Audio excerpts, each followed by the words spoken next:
ಇದು ಈಗ ಟ್ವಿಸ್ಟ್ ಆಗಿರೋವಂಥದ್ದು ಅಂತಲೇ ಹೇಳ್ಬೋದು. ಈಗ ಸಿ ಎಮ್ ಆಗಿರೋಂಥ ವಿಜಯ್ ಅವರಿಗೆ ಮತ್ತೊಂದು ಶಾಕ್ ಎದುರಾಗಿರೋಂಥದ್ದು. ಹೌದು, ಈಗ ಸದ್ಯ ಸಿ ಎಮ್ ಆಗಿರೋಂಥ ವಿಜಯ್ ಅವರಿಗೆ ಈಗ ಶಾಕ್ ಎದುರಾಗಿರೋಂಥದ್ದು.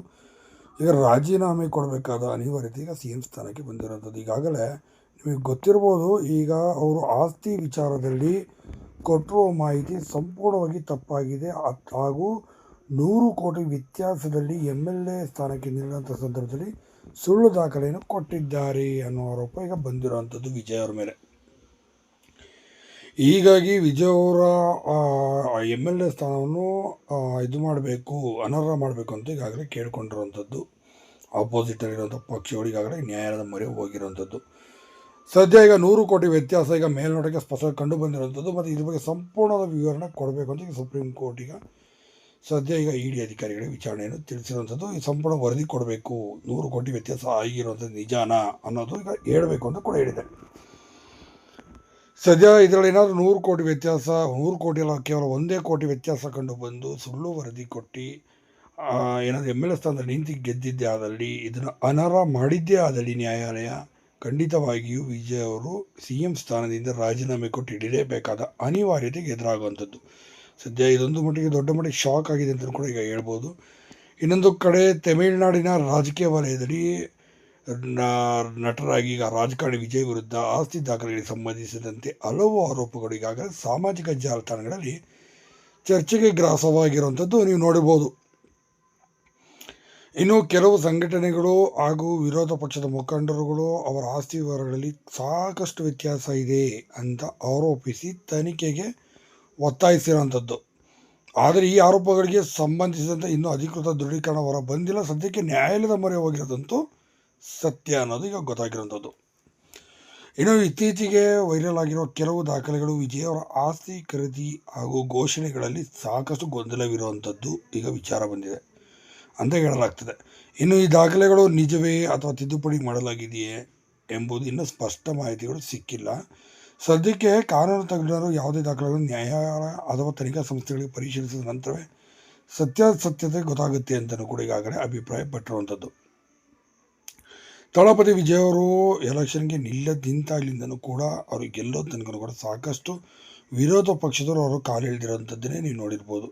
ಅವನ್ನೆಲ್ಲ ಮೆಟ್ಟು ನಿಂತು ತಾನು ಏನು ಎಂಬುದು ನೀವು ಅದು ಸಾಧಿಸಿ ತೋರಿಸಿರುವಂಥದ್ದು. ಆದರೆ ಇಲ್ಲಿ ಏನಾದರೂ ಆಸ್ತಿಯಲ್ಲಿ ವ್ಯತ್ಯಾಸ ನಿಜಕ್ಕೂ ಮಾಡಿರೋದು ಅಥವಾ ಅವರು ಆಸ್ತಿ ಘೋಷಣೆ ಸಂದರ್ಭದಲ್ಲಿ ಸುಳ್ಳು ಮಾಹಿತಿ ಕೊಟ್ಟದ್ದೇ ನಿಜ ಆಗಿದ್ದರೆ ಮಾತ್ರ ಅಲ್ಲಿ ಅನರ್ಹ ಏನಾದರೂ ಆಯಿತು ಅಂದರೆ MLA ಸ್ಥಾನ ಅನರ್ಹ ಆಯಿತು ಅಂದರೆ ಖಂಡಿತವಾಗಿಯೂ ರಾಜೀನಾಮೆಯನ್ನು ವಿಜಯರು ಕೊಡಲೇಬೇಕಾದ ಅನಿವಾರ್ಯತೆ ಈಗ ಬರುವಂಥದ್ದು. ಇನ್ನು ವಿಜಯ್ ಬೆಂಬಲಿಗರು ಈ ಆರೋಪಗಳನ್ನು ಸಂಪೂರ್ಣವಾಗಿ ರಾಜಕೀಯ ಪ್ರೇರಿತ ಇದು ಅಂತ ಹೇಳಿದ್ದಾರೆ. DMK ಮತ್ತು ಅಣ್ಣಾ DMK ಪಕ್ಷದವರು ಸಂಪೂರ್ಣವಾಗಿ ರಾಜಕೀಯ ಪ್ರೇರಿತವಾಗಿ ವಿಜಯ್ ಅವರ ಜನಪ್ರಿಯತೆ ಸಹಿಸ್ಕೊಳಕ್ಕಾಗ್ದಲೇ ನೋವು ಮಾಡುವಂಥದ್ದು ಅಥವಾ ವಿಜಯ್ ಅವರಿಗೆ ಕೆಳಗೆ ಕೂಗಿಸೋವಂಥ ಕೆಲಸನ ಮಾಡ್ತಿರೋವಂಥದ್ದು ಅಂತಲೂ ಹೇಳಿದ್ದಾರೆ. ತ್ರಿಷಾ ಅವರ ಜೊತೆ ಅವರ ಹೆಸರು ಈಗ ಮೆಲುಕು ಹಾಕ್ಕೊಂಡಾಗಲೂ ಕೂಡ ವಿಜಯ್ ಅವರ ಅಭಿಮಾನಿಗಳು ಇದನ್ನೇ ಹೇಳಿದರು. ಯಾಕೆಂದರೆ ವಿಜಯ್ ಅವರ ಅಭಿಮಾನಿಗಳು ಇದನ್ನು ಹೇಳ್ಕೋಬೇಕಾಗಿರುತ್ತೆ. ಬಟ್ ಸತ್ಯಾಸತ್ಯತೆ ಏನು ಅಂತ ಗಂಡ ಹೆಂಡತಿಯಾಗಿದೆ ಅಂತ ಅವ್ರ ಸಂಗೀತ ಅವರಿಗೆಲ್ಲ ವಿಚಾರ ಗೊತ್ತಿರುವಂಥದ್ದು. ತ್ರಿಷಾ ಅವರ ಬಗ್ಗೆ ಅವರು ಕೂಡ ಸಾಕಷ್ಟು ವಿಚಾರಗಳನ್ನು ತ್ರಿಷಾ ಅವ್ರ ಬಗ್ಗೆ ಹೇಳಿರುವಂಥದ್ದು. ನನ್ನ ಜೀವನವನ್ನು ಹಾಳು ಮಾಡೋದಕ್ಕೆ ಈಕೆನೇ ಕಾರಣ, ನನ್ನನ್ನು ಗಂಡನಿಂದ ದೂರ ಆಗಲು ನನ್ನ ಮಕ್ಕಳಿಂದ ತನ್ನ ತಂದೆಯನ್ನು ದೂರ ಮಾಡಿದಂಥ ಪಾಪಿ ಇವಳು ಅನ್ನೋ ರೀತಿ ಹೇಳಿದರು. ಇನ್ನು ಜನಪ್ರಿಯತೆ ಹೆಚ್ಚುತ್ತಿರುವ ಹಿನ್ನೆಲೆಯಲ್ಲಿ ವಿರೋಧಿಗಳು ಉದ್ದೇಶಪೂರ್ವಕವಾಗಿಯೇ ಸುಳ್ಳು ಸುದ್ದಿಗಳನ್ನು ಹರಿದಾಡುತ್ತಿದ್ದಾರೆ ಅಂತ ಅವರ ಸಾಮಾಜಿಕ ಜಾಲತಾಣದಲ್ಲಿ ಪ್ರತಿಕ್ರಿಯೆಯನ್ನು ಕೆಲವು ಅಭಿಮಾನಿಗಳ ಸಂಘಗಳು ಮತ್ತು ವಿಜಯ ಸಂಬಂಧಪಟ್ಟ ಪೇಜ್ಗಳು ಹೇಳ್ಕೊಂಡಿರುವಂಥದ್ದು. ಮತ್ತು ಅವರ ಇಮೇಜನ್ನು ಹಾಳು ಮಾಡುವ ಯತ್ನ ಇದು ಅಂತಲೂ ಕೂಡ ಈಗಾಗಲೇ ಆರೋಪನ ಮಾಡಿರುವಂಥದ್ದು. ಇನ್ನೊಂದೆಡೆ ವಿರೋಧ ಪಕ್ಷದ ಕೆಲ ನಾಯಕರು ಸಾರ್ವಜನಿಕ ಜೀವನದಲ್ಲಿರುವವರು ತಮ್ಮ ಆಸ್ತಿ ವಿವರಗಳನ್ನು ಪಾರದರ್ಶಕವಾಗಿ ಪ್ರಕಟಿಸಬೇಕು ಅಂತಲೂ ಕೂಡ ಒತ್ತಾಯಿಸಿದ್ದಾರೆ. ಜನಪ್ರತಿನಿಧಿಯಾಗಲು ಬಯಸುವವರು ಯಾವುದೇ ಅನುಮಾನಕ್ಕೆ ಅವಕಾಶ ಕೊಡಬಾರದು ಅನ್ನೋ ಅಭಿಪ್ರಾಯವು ಈಗ ಕೇಳಿ ಬಂದಿರುವಂಥದ್ದು. ಇನ್ನು ಈ ಹಿನ್ನೆಲೆಯಲ್ಲಿ ಸಂಪೂರ್ಣವಾಗಿ ತನಿಖೆಯನ್ನು ನಡೆಸಬೇಕು ಅಂತಾನು ಕೂಡ ಬೇಡಿಕೆ ಕೂಡ ಹೆಚ್ಚಾಗಿರುವಂಥದ್ದು. ಮತ್ತೊಂದು ಕಡೆ ಸಾಮಾಜಿಕ ಜಾಲತಾಣಗಳಲ್ಲಿ ಈ ವಿಷಯ ಭಾರೀ ಚರ್ಚೆಗೆ ಕಾರಣವಾಗಿದೆ. ಹಲವಾರು ಯೂಟ್ಯೂಬ್ ಚಾನಲ್ಗಳು ಹಾಗೂ ರಾಜಕೀಯ ವಿಶ್ಲೇಷಕರು ವಿಭಿನ್ನ ರೀತಿಯಲ್ಲಿ ಚರ್ಚೆಯನ್ನು ಮಾಡ್ತಿರುವಂಥದ್ದು. ಇನ್ನು ಕೆಲವರು ದಾಖಲೆಗಳ ಸತ್ಯಾಸತ್ಯತೆ ಬಗ್ಗೆ ಪ್ರಶ್ನೆ ಕೂಡ ಎತ್ತಿದ್ದಾರೆ. ಇನ್ನು ಕೆಲವರು ಇದು ಚುನಾವಣೆಗೆ ಮುನ್ನೇ ಸೃಷ್ಟಿಸಿದ ರಾಜಕೀಯ ವಿವಾದ ಅಂತಲೂ ಕೂಡ ಹೇಳ್ತಿರೋಂಥದ್ದು. ಇನ್ನು ಕಾನೂನು ಪರಿಣಿತರ ಪ್ರಕಾರ ಸುಳ್ಳು ದಾಖಲೆ ಸಾಬೀತಿ ಆದಲ್ಲಿ, ಅಂದರೆ ವಿಜಯ್ ಅವರಿಗಾಗಲೇ ಘೋಷಣೆ ಮಾಡಿರುವಂತಹ ಆಸ್ತಿ ಘೋಷಣೆಯನ್ನು ತಪ್ಪೇ ಆಗಿದ್ದರೂ ಅದು ಸುಳ್ಳು ಆಗಿದ್ದಾರೆ, ಗಂಭೀರ ಕಾನೂನು ಕ್ರಮ ಎದುರಾಗುತ್ತದೆ. ಆದರೆ ಯಾವುದೇ ವ್ಯಕ್ತಿಯನ್ನು ನ್ಯಾಯಾಲಯದ ತೀರ್ಪಿಗೂ ಮುನ್ನ ತಪ್ಪಿತಸ್ಥ ಅಂತ ಕರೆಯೋದು ಸರಿಯಲ್ಲ ಎಂದು ಅವರು ಕೂಡ ಎಚ್ಚರಿಸಿದ್ದಾರೆ. ಅದರಿಂದ ತನಿಖಾ ಪ್ರಕ್ರಿಯೆ ಪೂರ್ಣಗೊಳ್ಳುವವರೆಗೂ ಕೂಡ ತಾಳ್ಮೆ ತುಂಬಾ ಅಗತ್ಯ ಅನ್ನೋದು ಕೂಡ ಈಗ ಕಾನೂನು ತಜ್ಞರು ಇದರ ಬಗ್ಗೆ ಅಭಿಪ್ರಾಯ ಪಟ್ಟಿರುವಂಥದ್ದು.